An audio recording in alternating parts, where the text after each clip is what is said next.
6 ஸ்கீமை இல்லைன்னு ஆக்கிட்டாங்க அவங்களுடைய ஆப்பில். மினிமமா 299 ஒரு ஸ்கீம் இருந்துச்சு. அதுக்கடுத்து 319, 579, 619, 649, 799. திடீர்னு இந்த 6 ஸ்கீமையும் தூக்கிட்டாங்க. நீங்க 349 தான் மினிமம் தான் பண்ண முடியும் என்று காண்பிக்கிறது. மினிமமே இப்போ 349 ஆகிட்டாங்க. பிஎஸ்என்எல்ல மினிமம் ஸ்கீம் ஒரு மாசத்துக்கு ஸ்கீம் 229 ரூபாய்க்கு இன்னைக்கும் இருக்கு. வெறும் 229 தான் ஒரு மாசத்துக்கு. இது 349, இது 229. 120 ரூபா மாசத்துக்கு வித்தியாசம். ஜிலோ ஏத்த போறாங்க. ஃபர்ஸ்ட் இவங்க உயர்த்துவாங்க. ஒரு வாரம் 10 நாள்ல அடுத்ததை உயர்த்தி விடுவார்கள். அப்ப ஜியோவும் கூடுன்றீங்க? கண்டிப்பாக கூடும். சரி, ஜியோவுக்கு என்ன லாபம் எவ்வளவு இருக்கு அப்படின்னு பாத்தீங்கன்னா, சென்ற ஆண்டு மட்டும் 30,053 கோடி ரூபாய் லாபத்தை ஈட்டிருக்கிற நிறுவனம் ஜியோ. இவங்க 26,000 கோடினா அவங்க 30,000 கோடி லாபம். இப்போ இந்தியாவில் தொலைத்தொடர்புல, அது செல்லுலார் சேவையில் இவங்க மொனாப்புலியாக மாறிக்கொண்டிருக்கிறார்கள். இதற்கு ஒன்றிய அரசு பிஎஸ்என்எல் சிறந்த சேவையை கொடுக்க முடியாத ஒரு நிறுவனம்ங்கிற எண்ணத்தை மக்கள் மத்தியில் உருவாக்கிட்டே வந்துட்டாங்க. அவங்களுடைய நோக்கம் பிஎஸ்என்எல் ஏர் இந்தியாவை எப்படி டாட்டாவுக்கு விற்றார்களோ அதுபோல பிஎஸ்என்எல் 8 லட்சம் கோடி சொத்து மதிப்பு கொண்ட இந்த நிறுவனத்தை அம்பானிக்கோ அதானிக்கோ விற்க வேண்டும் என்ற ரகசிய திட்டம் இருக்கிறது.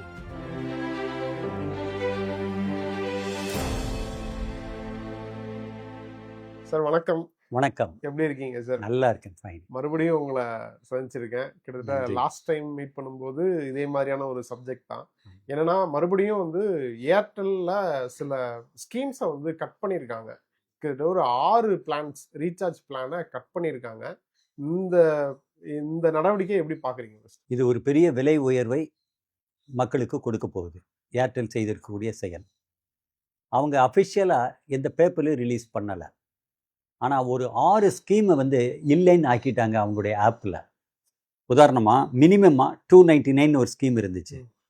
அதுக்கடுத்து 319, 579, 619, 649, 799.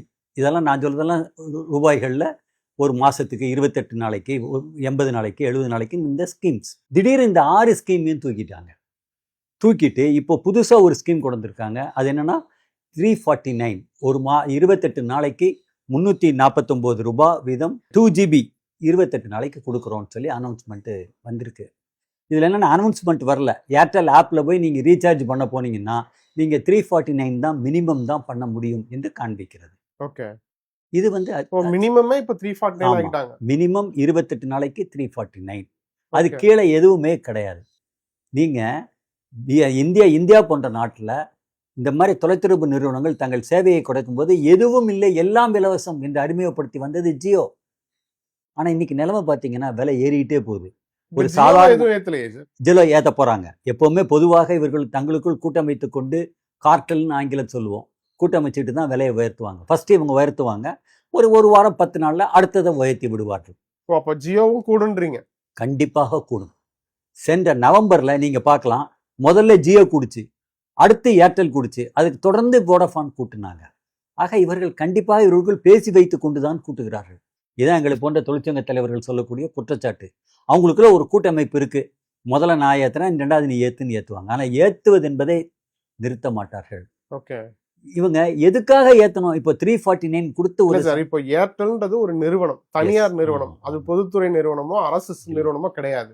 அவங்க ஒரு குறிப்பிட்ட நாளுக்கு அப்புறம் ஏத்துறாங்க, இல்ல அவங்களோட ஸ்கீமை கம்மி பண்றாங்க அப்படின்னும் போது அது அவங்களோட தனியார் நிறுவனத்தில் நம்ம எக்ஸ்பெக்ட் பண்ண முடியாது. இல்ல மக்கள் நலன் சார்ந்து அவங்க யோசிக்கணும் அப்படின்னு நம்ம எக்ஸ்பெக்ட் பண்ண முடியாது இல்லையா? இல்ல, மக்கள் நலன் சார்ந்து யோசிக்கிறதுக்கு கண்டிப்பா ஒரு தனியார் நிறுவனங்கள்லாம் கூட கொஞ்சமாவது யோசிக்கணும்ல.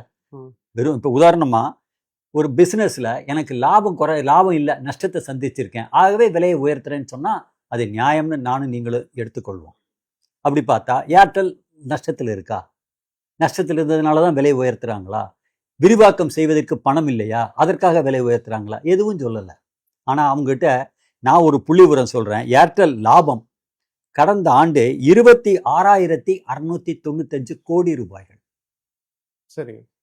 அதுக்கு முந்தின வருஷம் மீண்டும் இவர்கள் லாபத்தில் தான் இருந்திருக்கிறார்கள். அப்போ ஒரு கிட்டத்தட்ட சுமார் 26,695 கோடி ரூபாய் லாபத்தை ஈட்டக்கூடிய ஏர்டெல் நிறுவனம் இப்போ இந்த விலைவாசி உயர்வு 16% ஒர்க் அவுட் ஆகுது. 16% உயர்த்த வேண்டிய அவசியம் என்ன? இப்போ இந்த 349 நீங்க சொல்றீங்க. ஆமா, 299 349 50 ரூபா வருது. ஒர்க் அவுட் பண்ணி பாருங்க, 16% வருது. 16% விலைய இதுக்கு ஆரம்பிச்சாங்கன்னா, இப்போ 799 இருந்து 899க்கு கொண்டு போயிட்டாங்க. அந்த ஸ்கீமை மாத்திட்டாங்க. சில ஸ்கீமே இல்லாம பண்ணதுல 899 இப்போ ஒரு ஸ்கீம் புதுசா இன்ட்ரோடியூஸ் ஆயிருக்கு.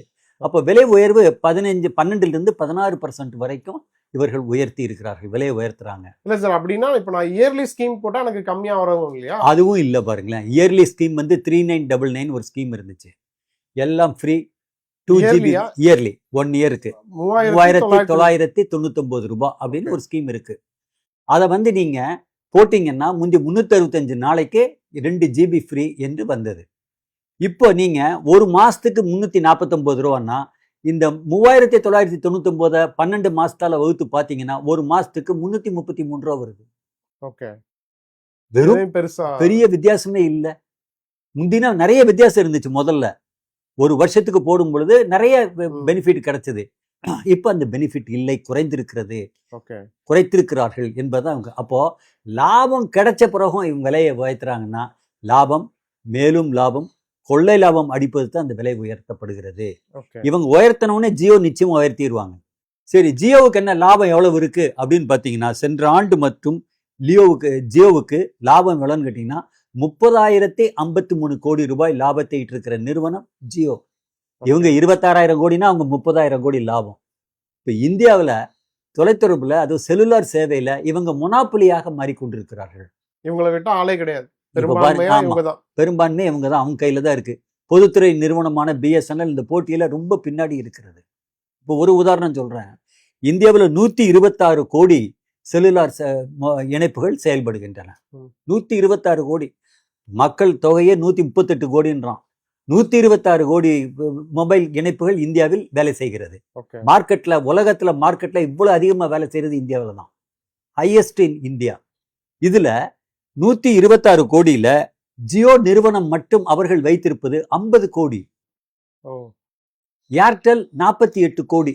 98 கோடி இவங்க 2 நிறுவனம் கையில் மட்டும் இருக்கின்றன 126ல. வோடாஃபோனுக்கு எவ்வளவு இருக்கு? 19 கோடி. BSNLக்கு எவ்வளவு இருக்கு? வெறும் 9 கோடி. அப்ப நீங்க 98 கோடி இணைப்புகளை கொண்ட இந்த 2 நிறுவனம் நினைத்தால் அவங்க சர்வீஸ் கொடுக்கலன்னு சொன்னா இந்தியாவே ஸ்தம்பிச்சு போயிருமே. அப்ப அவங்க கையில தான் மார்க்கெட்டே இருக்குது. இல்ல சார், BSNL யூஸ் பண்றவங்க சொல்லுங்க. இப்ப லாஸ்ட் டைம் நம்ம போட்டிருக்கக்கூடிய வீடியோக்கள்லயே நிறைய பேர் சொல்லவே, BSNL நான் வாங்குறேன்ப்பா, ஆனா அது சரியான சர்வீஸ் இல்லையே சார், நான் என்ன பண்ணட்டும் அப்படின்னு கேக்குறாங்களா சார்? நெட்வொர்க் கிடைக்க மாட்டிருக்கு, சர்வீஸ் இல்ல, ஏதாவது ஒரு சின்ன பிரச்சனைன்னு கூப்பிட்டா கூட வரமாட்டிருக்காங்க அப்படின்ற கம்ப்ளைண்ட் எல்லாம் சொல்றாங்களே சார். இல்ல, நீங்க சொல்றதுல வந்து நியாயம், நான் அதை மறுக்கவே இல்லை. ஏன்னா அரசு அதைத்தான் விரும்புது. இந்த இருக்க ஒன்றிய அரசு BSNL சிறந்த சேவையை கொடுக்க முடியாத ஒரு நிறுவனம்ங்கிற எண்ணத்தை மக்கள் மத்தியில உருவாக்கிட்டே வந்துட்டாங்க. அவங்களுடைய நோக்கம் BSNL ஏர் இந்தியாவை எப்படி டாட்டாவுக்கு விற்றார்களோ அதுபோல BSNL 8 லட்சம் கோடி சொத்து மதிப்பு கொண்ட இந்த நிறுவனத்தை அம்பானிக்கோ அதானிக்கோ விற்க வேண்டும் என்ற ரகசிய திட்டம் இருக்கிறது. இல்ல சார், நம்ம பொதுவா எந்தவித அடிப்படை ஆதாரமும் இல்லாம அப்படி ஒரு குற்றச்சாட்டை வச்சிட முடியுமா? இல்ல, நான் கேட்கறதுக்கு ஒரே ஒரு பதில் சொல்லுங்க. ஏன் BSNL மட்டும் இந்த 4G சேவையை 5G சேவையை கொடுப்பதற்கான எக்யூப்மெண்ட்டை வெளிநாடுகள் இருந்து இறக்குமதி பண்ணக்கூடாதுன்னு BSNLக்கு மட்டும் ஏன் சட்டம் வந்திருக்கு? ஜியோ உடனே 5G உட்பட வெளிநாடுகளிலிருந்து எக்யூப்மெண்ட் வாங்குறாங்களே. ஏர்டெல் வாங்குறாங்க, வோடாஃபோன் வாங்குறாங்க. BSNL மட்டும் நீங்க வாங்கக்கூடாதுன்னாங்க. TCS நிறுவனம் அந்த எக்யூப்மெண்ட்டை 5 வருஷமா தயார்படுத்தி இப்ப ரிலீஸ் பண்ணியிருக்காங்க. That is not up to the standard. Teething ட்ரபிள்னு போன முறை சொன்னேன் நான் மீட்டிங்ல உங்ககிட்ட சொல்லும் பொழுது. டீத்திங் ட்ரபிள்லாம் முடிஞ்சிருச்சு, ஆனா அப் டு த ஸ்டாண்டர்ட் வரலையே. இல்லை சார், ஒரு அரசு பொதுத்துறை நிறுவனம் வந்து செயல்படுத்தக்கூடாது, அது டெவலப் ஆகக்கூடாதுன்னு நினைக்குமா? நீங்க அரசாங்கத்தின் கொள்கையை நீங்க புரிஞ்சுக்கலைன்னா இது ஒரு கஷ்டம். தனியார் மய தாராளமய கொள்கையை தான் இந்த இருக்கக்கூடிய ஒன்றிய அரசு அமல்படுத்துகிறது. எல்லாம் தனியார் மயப்படுத்தணும்னு விரும்புறாங்க. எல்லாத்தையும் தனியார் மயப்படுத்தவும் செய்கிறாங்க. நான் வெறுமனே ஏர் இந்தியா நிறுவனத்தை மட்டும் சொன்னேன், அப்படி இல்லை. நீங்க ரோடு எடுத்துக்கோங்க, நிலக்கரி எடுத்துக்கோங்க, பெட்ரோல் எடுத்துக்கோங்க, எதை எடுத்தாலுமே இன்றைக்கு தனியார் மயம்தான் புகுத்தப்படுகிறது வேகமாக. இல்ல, ஒரு அரசு செயல்படுறதுன்றது அதோட இன்ஃப்ராஸ்ட்ரக்சரு, மக்களோட வேலை வாய்ப்பு, அதோட டெவலப்மெண்ட் எல்லாமே அடங்கி இருக்குல்ல சார். இப்ப நீங்க ஒரு நிறுவனம்னு பாக்குறீங்க. இப்போ நான் இப்படி காமன் மேனுக்கு இப்படி யோசிக்கிறேன். இப்போ பொதுத்துறை நிறுவனம் BSNL, அதோ அந்த BSNL டெவலப் பண்றது மூலமா மக்களுக்கு சரியா அதோட சேவைகள் கிடைக்குது அப்படின்ற பட்சத்துல அதை டெவலப் பண்ணும்போது மக்கள் பிஎஸ்என்எல் யூஸ் பண்றதை அதிகமா யூஸ் பண்ண ஆரம்பிப்பாங்க. அப்படி இருக்கும்போது அது அரசுக்கு நல்ல பெயர் தானே வாங்கி கொடுக்கும். அதை ஏன் செய்ய மாட்டிருக்காங்க? தனியார் நிறுவனங்களுக்கு தான் அவங்க உதவி செய்ய விரும்புறாங்க. அதான் தனியார் மயத்தை நோக்கின கொள்கை. ஓகே. அதாவது கிரானிக் கேபிட்டலிசம்னு ஆங்கிலத்தில் சொல்றாங்க. முதலாளிகளுக்கும் அரசாங்கத்திற்கும் இருக்கக்கூடிய நெருக்கத்துக்கு பேர் தான் கிரானிக் கேபிட்டலிசம். உலகம் முழுக்க இந்த சிஸ்டம் இருக்கு. இந்த சிஸ்டம் பிரகாரம் தனியார் முதலாளிகளை ஊக்குவிக்கின்ற வேலையை அரசு செய்யும். அரசு தன் சொந்த நிறுவனத்திற்கு செய்யாது. இது நிறுவனமாயிருக்கு, எல்லா துறைகளிலும் நிறுவனமாயிருக்கு. இப்போ நான் கேட்குறேன், எல்ஐசி பிஎஸ்என்எல் நஷ்டம், நீங்க முடியாதுன்றீங்க. எல்ஐசி லாபம் ஈட்டக்கூடிய நிறுவனம், ஏன் அதனுடைய பங்குகளை விற்பனை செய்ய வேண்டிய அவசியம் என்ன? பல லட்சம் கோடி ரூபாய்களை இந்திய அரசாங்கத்திற்கு செலுத்தக்கூடிய எல்ஐசி நிறுவனத்தின் பங்குகளை மார்க்கெட்ல விற்க வேண்டிய அவசியமே கிடையாது. ஏன் விற்கிறாங்க? அவங்க கொள்கை என்பது தனியாருக்கு ஆதரவான கொள்கை. சரி, இப்போ இந்த ஏர்டெல் ஆகட்டும், இது ஜியோ ஆகட்டும், இந்த மாதிரி சேவை நிறுவனங்கள் கட்டுப்படுறதுக்கு தானே ட்ராய் இருக்கு. ட்ராய் எதுவும் பண்ணாதா? பண்றது இல்ல.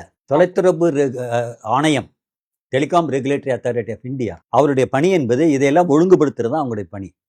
ஆனா விலையை உயர்த்தட்டுமா வேண்டாமான்னு கேட்கறது ஸ்கோப் வந்து அவங்க எனக்கு கிடையாதுன்றாங்க. அவங்களே உயர்த்திக்கலான்றாங்க. எவ்வளவு ஒரு வருஷத்துக்கு எத்தனை முறை உயர்த்தணும்னு சட்டம் கிடையாது. இப்போ ட்ராயோட ஒர்க் என்ன சார்? லைசன்ஸ் கொடுக்கறதுல ஒழுங்கா கொடுக்குறாங்களா அதை மட்டும் வெரிஃபை பண்ணுவாங்க. இந்த நிறுவனங்கள் விதிமீறல் இல்லாமல் செயல்படுகிறதா என்று பார்க்க வேண்டியது அவங்க கடமை. அதை பார்ப்பாங்க. வரவேண்டிய தொகை, அரசுக்கு வரவேண்டிய தொகை, ஏன்னா லைசன்ஸ் கட்டணம் மூலம் மற்ற கட்டணங்கள் மூலம் வர வேண்டியது இருக்கு, அதெல்லாம் அரசாங்கத்திற்கு வருகிறதா என்று செக் பண்ணுவாங்க. ஆனா இந்த தனியார் நிறுவனங்கள் விலையை உயர்த்தலாமா கூடாதா என்ற கட்டுப்பாடு விதிக்கக்கூடிய அதிகாரம் ட்ராய்க்கு இல்லைன்றாங்க, எங்களுக்கு கிடையாதுன்றாங்க. ஓகே. இப்போ உதாரணமா நீங்க பெட்ரோல் விலை, இன்னைக்கு பெட்ரோல் நிறுவனங்களே தங்கள் விலையை உயர்த்திக்கிறாங்களே, அரசுக்கும் அதுக்கும் எந்த சம்பந்தமும் கிடையாது. அதே போலதான் ட்ராய் என்பது சம்பந்தம், அரசுக்கும் அதுக்கும் சம்பந்தம் இல்லை. ஆகவே தனியார் நிறுவனங்களே தங்கள் விலையை அவர்களே உயர்த்தி கொள்ள முடியும். ஓகே. இப்போ போன நவம்பர்ல உயர்த்தினாங்க, 8 மாசம் தான் ஆகுது, இப்போ திருப்பி உயர்த்துறாங்க. இதை கேள்வி கேட்பதற்கு யாரும் முடியாது. மக்கள் கிட்ட தான் சக்தி இருக்கிறது. இப்போ பிஎஸ்என்எல் ஒரு நல்ல சேவை இருந்தா மக்கள் வர்றதுக்கு தயாரா இருக்காங்க. ஆனா அந்த நல்ல சேவை எங்களால் கொடுக்க முடியாதபடி எங்கள் கைகள் முடக்கப்பட்டிருக்கின்றன, கட்டப்பட்டிருக்கின்றன. நாங்கள் எப்படி சிறந்த சேவையை கொடுக்க முடியும்? பிஎஸ்என்எல் அலுவலகங்கள்லாம் இப்போ ஆள் இல்லாமல் போயிருச்சு. 80,000 பேர் விருப்ப ஓய்வில் அனுப்பிச்சிட்டாங்க. இப்போ நம்பவே முடியல, இப்போ வேலை செய்கிறதே மொத்தம் 52,000 பேர் தான். இதில் இன்னொரு விருப்ப ஓய்வு திட்டத்தை கொண்டு வந்து இன்னொரு 25,000 பேர் அனுப்ப போகிறோம் என்று நிர்வாகம் இப்போ வந்து செய்தியை பரப்பி கொண்டிருக்கிறது. அப்போ இந்த பொதுத்துறை நிறுவனம் நீங்கள் வந்து ஃபால்ட்டுன்னு பார்க்க வர்றதுக்கு வரலைன்னா ஆள் இல்லையே. ஓகே. சுத்தமாக ஆள் இல்லை. அலுவலகங்கள்லாம் பூட்டி கிடக்கின்ற சூழல் ஏற்பட்டிருக்கு. ஒரு பிரம்மாண்டமான பொதுத்துறை நிறுவனம் கண்ணுக்கு முன்னால் நசுக்கப்படுவதை பார்த்து வெம்பி வெதும்பி நாங்கள் எதிர்த்து எங்கள் சக்திக்கு உட்பட்டு போராடிட்டு இருக்கிறோம்.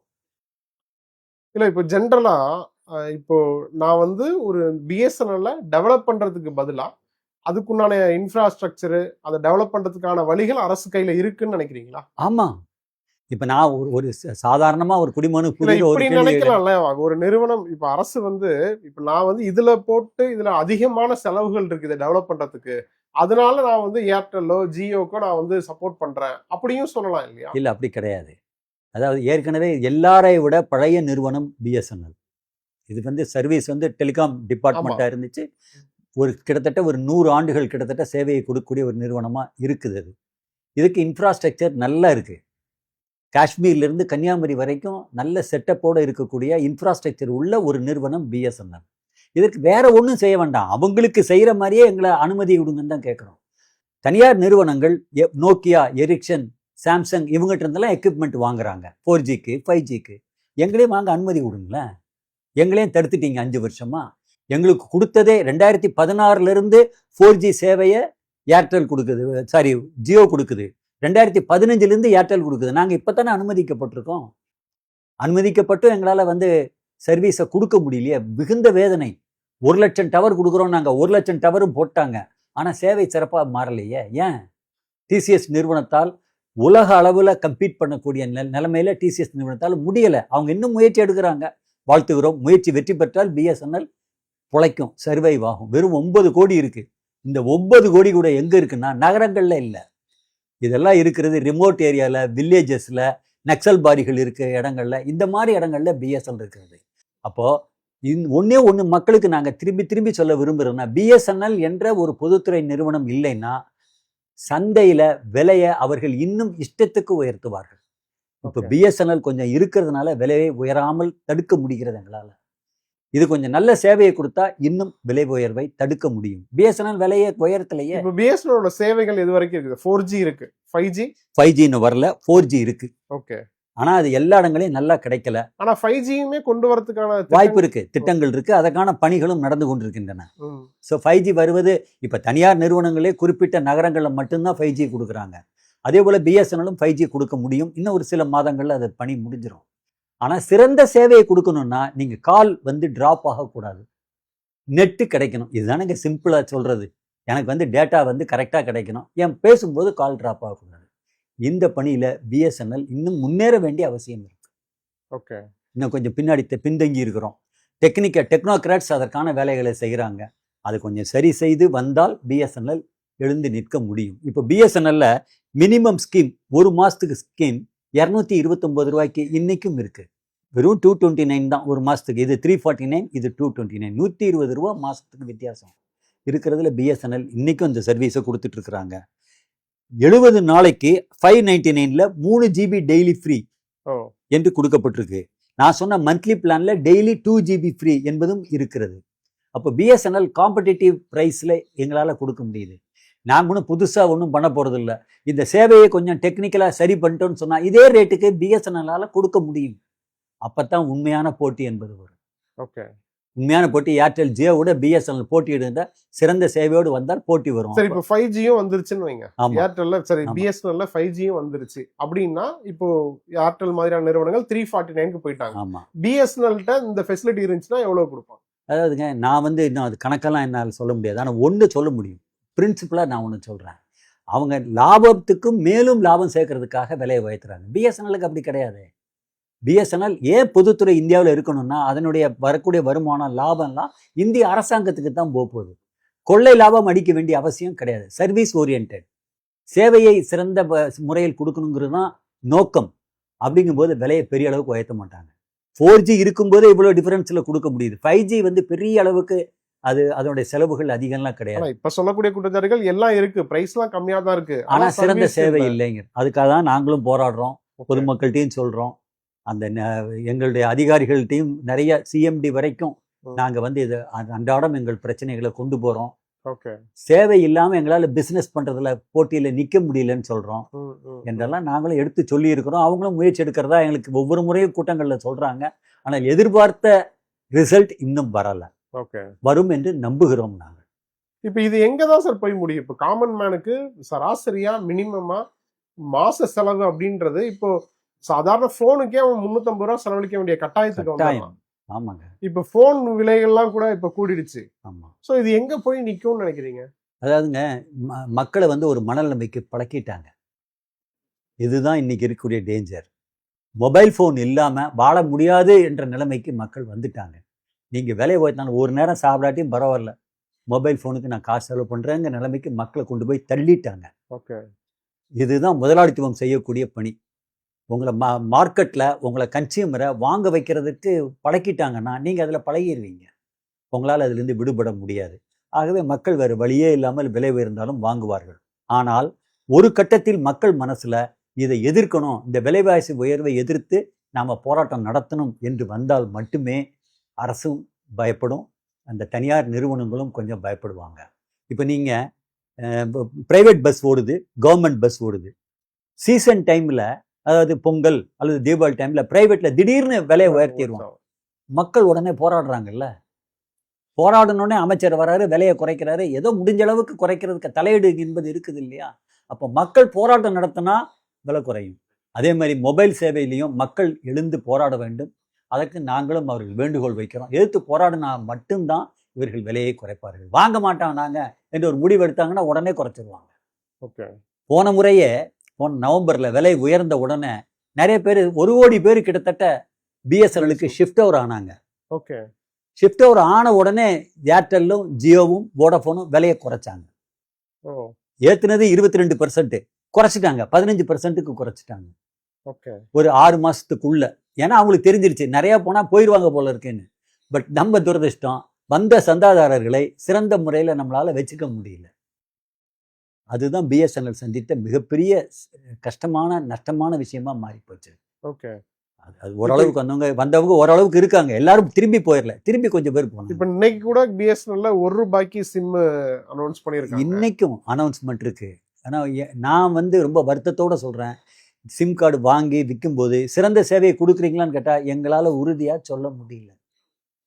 சென்னையில சில இடங்கள்ல நல்லா கிடைக்கும், சில இடங்கள்ல கிடைக்காது. இல்ல சார், நீங்க செய்ய முடியலன்னு சொல்றீங்க.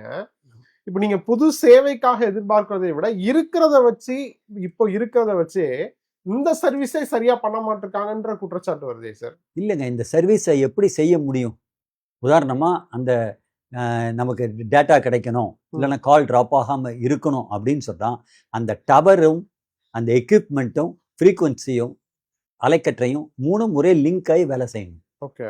அதுல குறைபாடு இருக்கு. அந்த எக்யூப்மெண்ட் சிறந்த சேவையை கொடுப்பதற்கான எக்யூப்மெண்ட்டா இல்ல. ஓகே.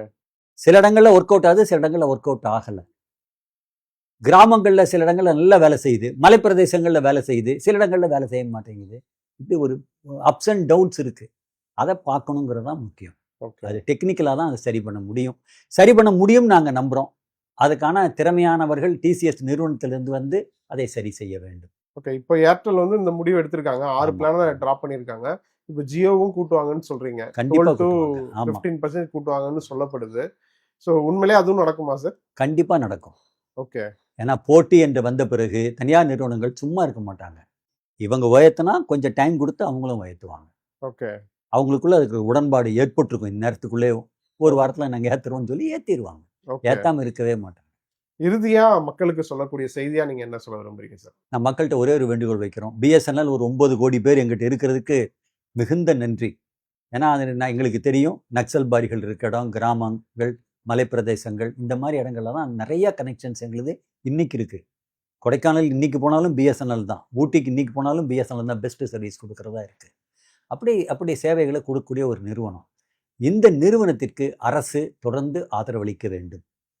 4G 5G சேவையை சிறந்த முறையில் கொடுப்பதற்கான முயற்சிகளை அரசும் இணைந்து செயல்பட்டால் இதை கொஞ்சம் உயர்த்த முடியும் நாங்க நம்புறோம்.